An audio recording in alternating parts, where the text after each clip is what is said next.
Olá pessoal, Acir de Matos Gomes, vice-presidente da UAB, da 13ª Subseção de Franca. E dando sequência ao nosso quadro OAB e você pode acompanhar em todas as nossas mídias sociais, Instagram, Facebook, YouTube. E hoje nós vamos ter a grata satisfação de estar com um advogado que também é professor universitário, professor de cursinho, que é o Dr. Márcio de Freitas Cunhas. Bom estar com você aqui, Dr. Márcio. Mais uma vez agradeço, doutor Acir, à OAB, mais uma oportunidade de debatermos, trocarmos ideias aí com os colegas, né, e jovens advogados também. Dr. Márcio, queria que você falasse para nós o seguinte, a gente viu uma pulverização de cursos jurídicos, né? Sem dúvida. Tem algumas pesquisas aí que o Brasil, se não for um dos países que mais tem curso jurídico. E com isso, né, quanto mais curso tem, a gente vê a qualidade, uma qualidade muito boa, outras duvidosas, outras razoáveis. E a gente sabe que tem um percentual de 10% de pessoas que prestam a prova da OAB conseguem êxito. A prova é muito difícil ou as pessoas, os advogados ou futuros candidatos que não estão preparados? Como é que você faz essa avaliação? Sem dúvida, doutor Acir, nós ambos passamos pelo exame da OAB, sabemos das dificuldades e, claro, cada avaliação ela tem sua peculiaridade. Nós sabemos que, de fato, o percentual que o doutor Acir apontou é a realidade, ou seja, de 100 mil candidatos por exame hoje, que são dados específicos da OAB, cerca de 10% apenas são aprovados. Agora, isso reflete uma qualidade? Olha, criticar as instituições é fácil. Agora, será que o aluno, o operador do direito, está estudando adequadamente? Eu questiono esse ponto. Ou seja, muitas vezes ele acha que a quantidade de horas estudadas gera qualidade, o que é uma inverdade, né, doutor Acir? Ou seja, começa por aí. Agora, sem dúvida, hoje o MEC está tendo aí avaliações mais rígidas em relação às instituições, até para avaliar não só o corpo docente, mas também aquele corpo discente. Qual é aquele corpo? Ou seja, o que está sendo realmente colocado no mercado? Uma carga horária de estudos, ou seja, de aulas, enfim, esse é um ponto primordial e inicial que nós devemos apontar. Assim. Aproveitar que o Márcio Cunha está conosco, eu queria que você falasse assim, tem técnica ou tem mágica para passar na OAB ou não? Tem estudo e técnica? O que você tem passado aí para os seus alunos, Cunha? Sim, assim, eu verifico muito essas dificuldades. Nós, como professores que somos, nós verificamos que realmente o estudo desses operadores, dos alunos em geral, é equivocado e tem sim técnicas e métodos de estudo. Inclusive, abro aqui a oportunidade que inclusive eu tenho um curso específico disso, baseado nessas dificuldades. Em relação ao quê? O aluno muitas vezes, ele gosta de estudar o que, Acir? A matéria que lhe atrai. E ele sempre deixa para depois aquela matéria que ele tem menor afinidade. Já começa errado. Ou seja, ele tem que ter um maior afinco naquelas matérias que ele tem dificuldade. Ou seja, de buscar uma compreensão mais adequada daquelas matérias. E eu falo por mim, durante a faculdade, direito administrativo não me atraiu tanto. E aí eu deixei aquém. Isso trouxe para mim um prejuízo posterior. Agora, não só isso, assim. Em relação à qualidade, muitos acham que pegar lá uma doutrina e ler simplesmente, ele estará estudando. Não, ele tem que avaliar se ele vai fazer um material próprio dele, assim. Isso mesmo, seja um resumo, um mapa mental, que determina, obviamente, um estudo técnico e adequado àquilo. E mais, assim, como que aquela prova está sendo avaliada? Isso mesmo. Qual o conteúdo que está tendo maior incidência? Muitos candidatos não verificam isso na OAB, sequer pegam um teste para verificar qual a maior incidência. Então, são detalhes que, em relação à OAB, enfatizo, devem ser vistas pelo candidato. E muitos acham que é ficar lendo doutrinas e mais doutrinas. Isso não basta para o exame da OAB. Mais importante também é assim, vejo muitos operadores do direito que sequer fazem um mínimo de estágio. O estágio, ele dá um arcabouço dentro da teoria e prática. Ou seja, às vezes ele vai pegar lá a legislação e ele sequer materializa ou visualiza aquilo. Sabemos que muitos estudantes, nós temos aí 3 categorias básicas, que é aquele que é visual, aquele que é o auditivo e o sinestésico, ou seja, ele precisa sentir para ter uma melhor compreensão. Eu, por exemplo, falo que sou 90% visual. Eu tenho que ver, eu tenho que montar um slide, eu tenho que visualizar o artigo de lei. Outros, só ouvindo, têm uma capacidade fantástica de captação das informações. E, claro, o sinestésico, que é algo mais complexo, em que você tem que estudar e visualizar dentro de um contexto emocional se você está compreendendo aquele tema em questão. Então, eu verifico assim, que, às vezes, a pessoa é visual e ele está forçando a questão em relação a só ouvir.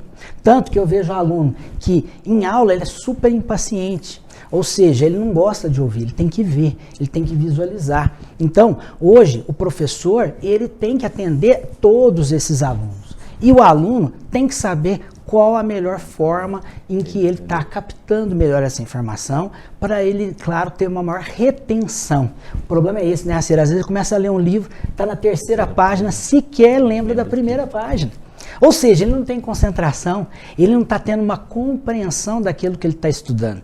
Então, são pontos que, dentro de técnicas e métodos de estudo, você vai filtrando esse candidato naquilo que realmente dá a ele uma maior retenção, obviamente, de informações. A prova da OAB hoje, ela está com 80 questões, é isso? Isso.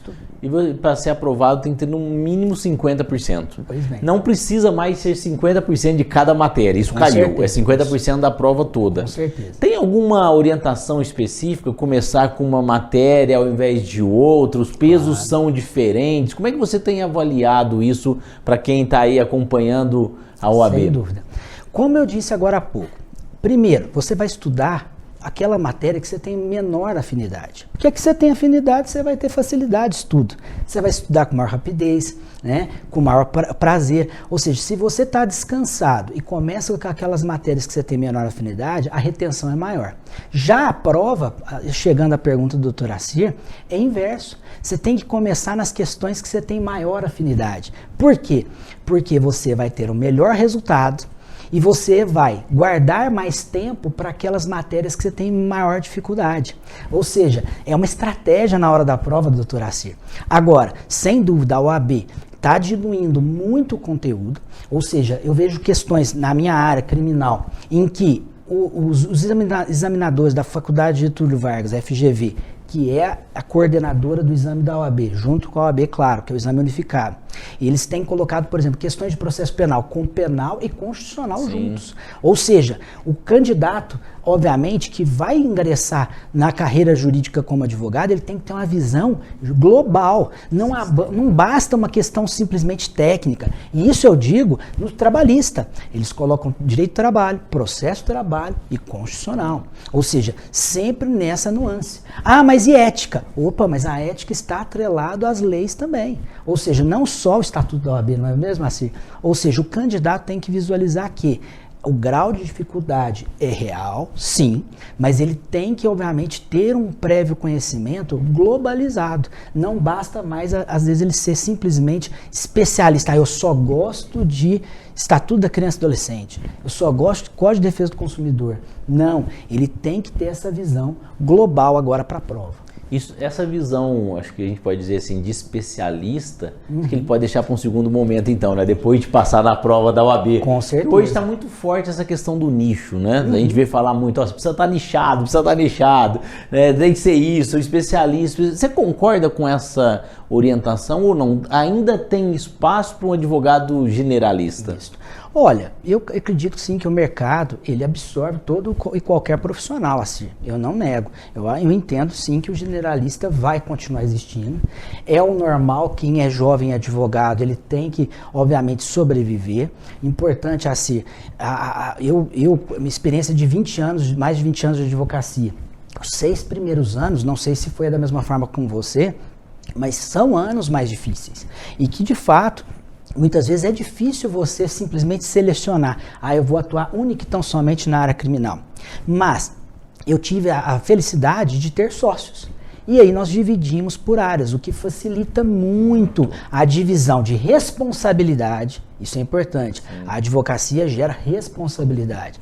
E, ao mesmo tempo, você dividir as alegrias e os dissabores. Então, isso me ajudou muito no começo da carreira. Agora, Cada caso é um caso. Às vezes ele vai começar com carreira solo, eu acho muito louvável, mas é mais difícil. Sem dúvida alguma, quando você tem um colega, né, dividindo aí as experiências, isso dá muito mais segurança a quem está no início da advocacia. E se não tiver aí a possibilidade de contratar ou de ter um sócio, que você tenha parceiros. Sem dúvida. Então nada impede hoje um advogado, de repente você é especialista no criminal, chegou um cliente na vara de família ou trabalhista que você não faz, procura um advogado para ser um parceiro com você, claro. Ajuste essa combinação de trabalho, de honorários, e é uma grande possibilidade de você não ficar sem qualquer trabalho, né, Márcio? Sem dúvida, perder o cliente. Acima de tudo, hoje o cliente, entenda, isso é uma regra básica, né, Assir? Sim. Ele, na verdade, é o nosso patrão, vamos dizer assim, né? Ele que nos sustenta, a gente tem que ter essa fidedignidade com o cliente. E como o doutor Assir falou, as parcerias estão aí, mas aquilo que a gente fala, né, Assir? Nós temos que ter esse companheirismo, esse respeito recíproco entre os colegas.